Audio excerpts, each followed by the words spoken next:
Welcome students. आज का chapter है मानवीय करुणा की दिव्य चमक, जिसके केंद्र में है एक व्यक्तित्व जिनका नाम है फादर कामिल बुल्के। और यहाँ हमारे इस संस्मरण के लेखक हैं सर्वेश्वर दयाल सक्सेना।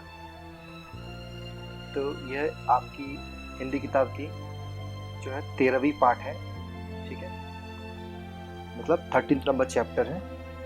तो सर्वेश्वर दयाल सक्सेना जी का जन्म जो है 1927 में जिला बस्ती उत्तर प्रदेश में हुआ। उनकी उच्च शिक्षा इलाहाबाद विश्वविद्यालय से हुई। वे अध्यापक, आकाशवाणी में सहायक प्रोड्यूसर, दिनमान में उपसंपादक, दिनमान एक पत्रिका है, और पराग के संपादक रहे हैं। दिनमान और पराग तब के मैगजीन है, हिंदी मैगजीन। सन 1883 में उनका आकस्मिक निधन हो गया। तो सर्वेश्वर बहुमुखी प्रतिभा के साहित्यकार थे।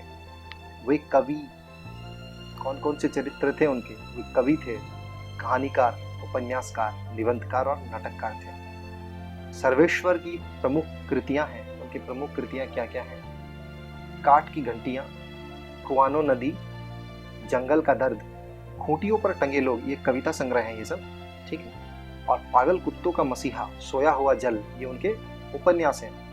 लड़ाई कहानी संग्रह है। बकरी नाटक है। भौं भौं खाओ खाओ, बतूता का जूता, लाख की नाक, ये सब उनके बाल साहित्य हैं। चर्चे और चरखे उनके लेखों का संग्रह है। खूंटियों पर टंगे लोग पर उन्हें साहित्य अकादमी का पुरस्कार भी मिल चुका है।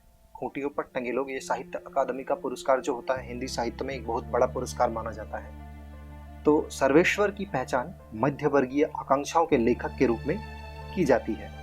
मध्यवर्गीय जीवन की महत्वाकांक्षाओं, सपनों, संघर्ष, शोषण, हताशा और कुंठा का चित्रण उनके साहित्य में मिलता है। सर्वेश्वर जी स्तंभकार थे, कॉलमिस्ट होते हैं जो कॉलम लिखते हैं। और चर्चे और चरखे नाम से दिनमान में जो स्तंभ लिखते थे उसमें बेबाक सच कहने का साहस दिखता है।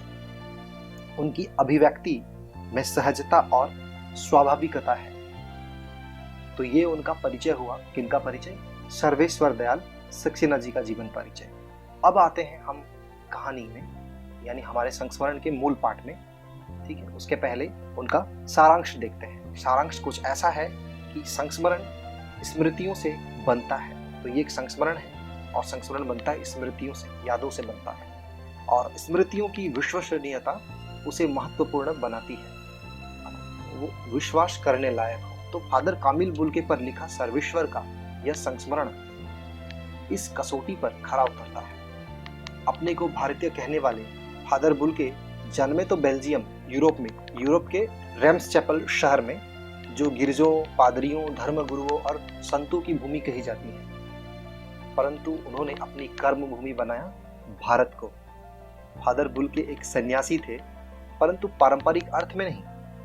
सर्वेश्वर का फादर बुल्के के अंतरंग संबंध था, मतलब उनका संबंध था, काफी नजदीकी संबंध था इनसे, जिसकी झलक हमें इस संस्मरण में मिलती है। लेखक का मानना है कि जब तक राम कथा है, इस विदेशी भारतीय साधु को याद किया जाएगा और उन्हें हिंदी भाषा और बोलियों के अगाध प्रेम का उदाहरण माना जाएगा, ठीक है। तो संस्मरण में आते हैं। मानवीय करुणा की दिव्य चमक। लेखक कहते हैं कि फादर को जहरबाद से नहीं मरना चाहिए था। जहरबाद से नहीं मरना चाहिए था। यह जहरबाद क्या होता है? एक प्रकार का फोड़ा होता है, ठीक है। ये होने से क्या होता है कि इंसान के शरीर में जहर फैल जाता है और उससे उसकी मृत्यु हो जाती है। जिसकी रगों में दूसरों के लिए मिठास भरे अमृत के अतिरिक्त और कुछ नहीं था, उसके लिए इस जहर का विधान क्यों? यानी उनकी मृत्यु इस प्रकार से क्यों हुआ? ये सवाल किस ईश्वर से पूछे? प्रभु की आस्था की, मतलब प्रभु की आस्था जो थी, जिसका अस्तित्व था। यानी कह रहे हैं कि हमारे जो कामिल बुल्के थे, फादर कामिल बुल्के, प्रभु के प्रति आस्था करना ही उनका अस्तित्व था, वही सब कुछ था। फिर उनकी मृत्यु जो है वो कैसे हो सकती है इस प्रकार से? वो देह की इस यातना की परीक्षा उम्र की आखिरी देहरी पर क्यों दे? एक लंबी पादरी के सफेद चोगे से ढकी आकृति सामने है। गोरा रंग, सफेद झाई मारती भूरी दाढ़ी, नीली आंखें बाहें खोल गले लगाने को आतुर। इतनी ममता, इतना अपनत्व इस साधु में अपने हर एक प्रियजन के लिए उमड़ता रहता था। मैं 35 साल से इसका साक्षी था।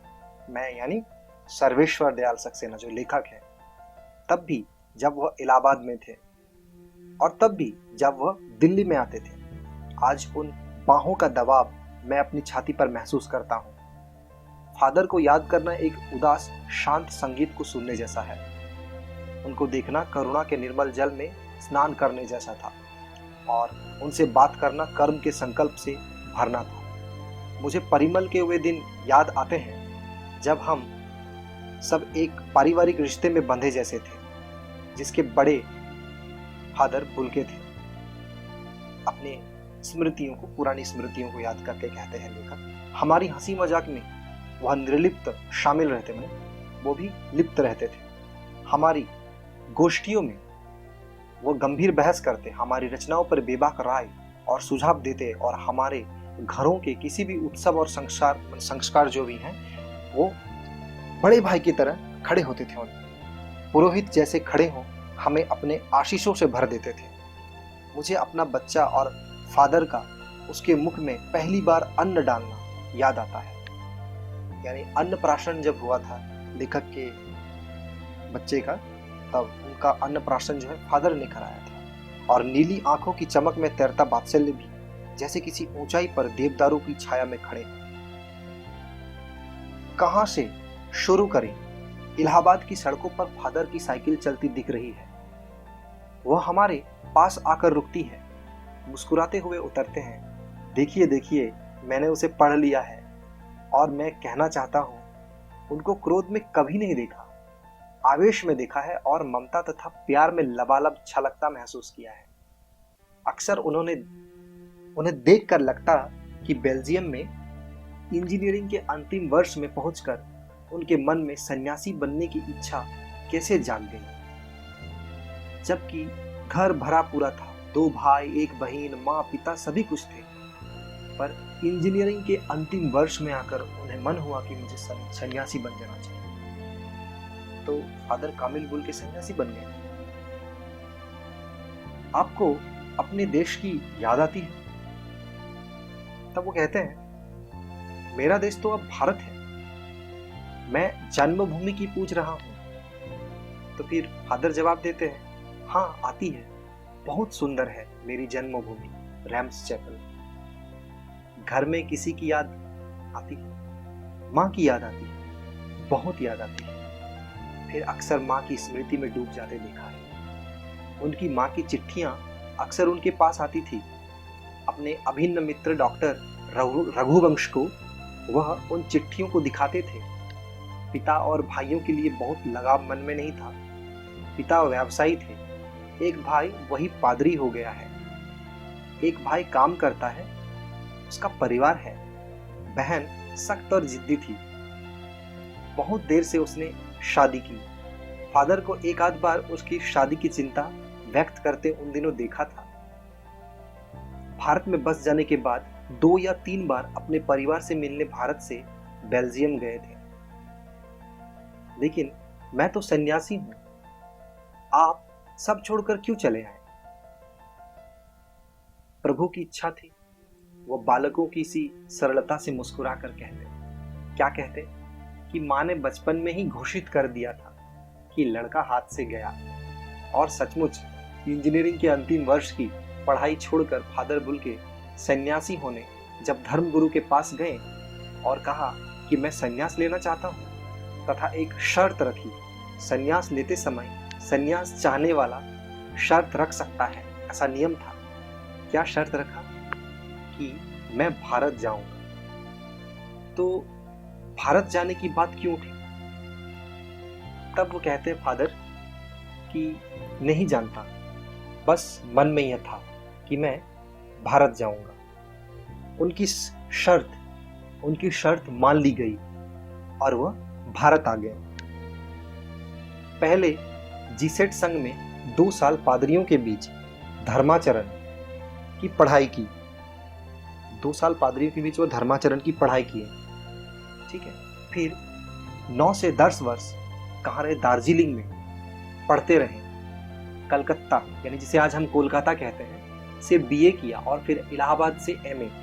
उन दिनों डॉक्टर धीरेन्द्र वर्मा हिंदी विभाग के अध्यक्ष थे। शोध प्रबंध प्रयाग विश्वविद्यालय के हिंदी विभाग में रहकर 1950 में पूरा किया, यानी जो पीएचडी है उन्होंने 1950 में पूरा किया। राम कथा, उत्पत्ति और विकास, ये उनका प्रबंध था। परिमल में उसके अध्याय पढ़े गए थे। फादर ने मातरलिंग के प्रसिद्ध नाटक ब्लू बर्ड का रूपांतर भी किया है, नील पंछी के नाम से। बाद में वो सेंट जेवियर्स कॉलेज रांची में हिंदी और संस्कृत विभाग के विभाग अध्यक्ष हो गए और यहीं उन्होंने अपना प्रसिद्ध अंग्रेजी हिंदी कोश तैयार किया और बाइबल का अनुवाद भी। और वही बीमार पड़े, पटना आए, दिल्ली आए और चले गए 47 वर्ष देश में रहकर और 73 वर्ष की जिंदगी जी। तो फादर बुल्के संकल्प से सन्यासी थे। कभी कभी लगता है वह मन से सन्यासी नहीं थे। रिश्ता बनाते थे तो तोड़ते नहीं थे। 10 साल बाद मिलने के बाद भी उसकी गंध महसूस होती थी। वह जब भी दिल्ली आते जरूर मिलते, खोजकर समय निकालकर गर्मी सर्दी बरसात झेल कर मिलते, चाहे 2 मिनट के लिए ही सही। ये कौन सन्यासी करता है? उनकी चिंता हिंदी को राष्ट्रभाषा के रूप में देखने की थी। हर मंच में इसकी तकलीफ बयां करते, इसके लिए अकाट्य तर्क देते। बस इसी एक सवाल पर उन्हें झुंझलाते देखा है और हिंदी वालों द्वारा ही हिंदी की उपेक्षा पर दुख करते उन्हें पाया है, क्योंकि वो तो थे रैम्स चैपल के, यूरोप के, और हिंदी की तरफदारी करते थे। और यहाँ हमारे भारत में हिंदी वाले ही हिंदी की तरफदारी नहीं करते थे, उनकी उपेक्षा करते थे। घर परिवार के बारे में, निजी दुख तकलीफ के बारे में पूछना उनका स्वभाव था। पूछते थे कि घर में सब सकुशल है कि नहीं, आजकल सब कुछ ठीक चल रहा है। तो जिनसे भी मिलते वो ऐसा जरूर पूछते थे। और बड़े से बड़े दुख में उनके मुख से सांत्वना के जादू भरे 2 शब्द सुनना एक ऐसी रोशनी से भर देता था जो किसी गहरी तपस्या से जन्मती है। मगर कोई अगर किसी भी तरीके से बहुत ज्यादा डिप्रेशन में है ना, अगर वह सांत्वना दे दे थोड़ा बहुत, उनसे एक शक्ति मिल जाती थी, इंसान में एक अलग ही एनर्जी भर जाता था। हर मौत दिखाती है जीवन को नई राह। मुझे अपनी पत्नी और पुत्र की मृत्यु याद आ रही है और फादर के शब्दों से झरती विरल शांति भी। आज वह नहीं है। दिल्ली में बीमार रहे, पता नहीं चला। बाहें खोलकर इस बार उन्हें गले नहीं लगाया। जब देखा तब वे बाहें दोनों हाथों की सूजी उंगलियों को उलझाए ताबूत में जिस्म पर पड़ी थी, यानी उनकी मृत्यु हो गई थी। जो शांति बरसती थी वो चेहरे पर स्थिर थी, तरलता जम गई थी। वो 18 अगस्त 1982 की सुबह 10 बजे का समय था। दिल्ली में कश्मीरी गेट के निकलसन कब्रगाह में उनका ताबूत एक छोटी सी नीली गाड़ी में से उतारा गया। कुछ पादरी, रघुवंश जी का बेटा और उनके परिजन राजेश्वर सिंह उसे उतार रहे थे। फिर उसे उठाकर एक लंबी संकरी उदास पेड़ों की घनी छांव वाली सड़क से कब्रगाह के आखिरी छोर तक ले जाया गया, जहां धरती की गोद में सुलाने के लिए कब्र अबाक मुंह खोले लेटी थी। ऊपर करील की घनी छां थी, करील वृक्ष, और चारों ओर कब्रें और तेज धूप के वृत्त। जैनेन्द्र कुमार, विजयेंद्र स्नातक, अजीत कुमार, डॉक्टर निर्मला जैन और मसीही समुदाय के लोग, पादरीगण, उनके बीच में गैरिक वसन पहने। उनके बीच में जो पादरीगण है सब गैरिक वसन पहने इलाहाबाद के प्रसिद्ध विज्ञान शिक्षक डॉक्टर सत्य प्रकाश और डॉक्टर रघुवंश भी अकेले उस संकरी सड़क की ठंडी उदासी में बहुत पहले से खामोश, दुख की किन्हीं अपरिचित आहटों से दबे हुए थे, क्योंकि रघुवंश जी काफी करीबी थे फादर कामिल बुल्के के। सिमट आए थे कब्र के चारों तरफ। फादर की देह पहले कब्र के ऊपर लिटाई गई मसीही विधि से अंतिम संस्कार शुरू हुआ। रांची के फादर पास्कल तोयना के द्वारा उन्होंने हिंदी में मसीही विधि से प्रार्थना की। फिर सेंट जेवियर्स के रेक्टर फादर पास्कल ने उनके जीवन और कर्म पर श्रद्धांजलि अर्पित करते हुए कहा कि फादर बुल्के धरती में जा रहे हैं, इस धरती से ऐसे रत्न और पैदा हो। डॉक्टर सत्यप्रकाश ने भी अपनी श्रद्धांजलि में उनके अनुकरणीय जीवन को नमन किया, फिर देह कब्र में उतार दी। मैं नहीं जानता इस सन्यासी ने कभी सोचा था या नहीं कि उसकी मृत्यु पर कोई रोएगा, लेकिन उस क्षण रोने वालों की कमी नहीं थी। नम आंखों को गिनना शाही पहलाना था। उस समय इतने रोने वाले थे कि मैं उनको गिन नहीं सकता था। इस तरह हमारे बीच से वो चला गया, जो हम में से सबसे अधिक छायादार, फल फूल गंध से भरा और सबसे अलग सबका होकर सबसे ऊंचाई पर मानवीय करुणा की दिव्य चमक में लहलहाता खड़ा था। यानी वो चले गए, वो एक छायादार फल फूल गंध से भरे हुए एक वृक्ष के समान थे, मानवीय करुणा की दिव्य चमक में लहलहाता खड़ा था, क्योंकि उनके जैसा व्यक्तित्व ना अभी तक हुआ है और ना हो पाएगा, जिसकी स्मृति हम सबके मन में जो उनके निकट थे किसी यज्ञ की पवित्र आग की आंच की तरह आजीवन बनी रहेगी। मैं उस पवित्र ज्योति की याद में श्रद्धानत हूं। लेखक आज उन्हें स्मरण करके श्रद्धानत है, उनके प्रति समर्पित है, और कहीं ना कहीं हम कह सकते हैं कि लेखक उन्हें मिस कर रहे हैं। तो पाठ इतना ही था जहां पर फादर कामिल बुल्के की विशेषता की चर्चा की गई है और वह किस प्रकार से लेखक के जीवन को प्रभावित की, उनकी भी बात की गई। वो व्यक्तित्व कैसा व्यक्तित्व थे, वो सबसे किस प्रकार से घुल मिलकर बात करते थे। वो सन्यासी थे, लेकिन सन्यासी होते हुए भी सन्यासी नहीं थे, क्योंकि वह मानवीय जीवन को भी बखूबी निभाते थे। जिनसे एक बार मिलते थे उनसे दोबारा उसी प्रकार से मिलते थे जैसे पहले मिले थे, यानी जिससे भी मिलते उससे एक अपनत्व का संबंध हो जाता था। तो ऐसे व्यक्तित्व थे फादर कामिल बुल्के।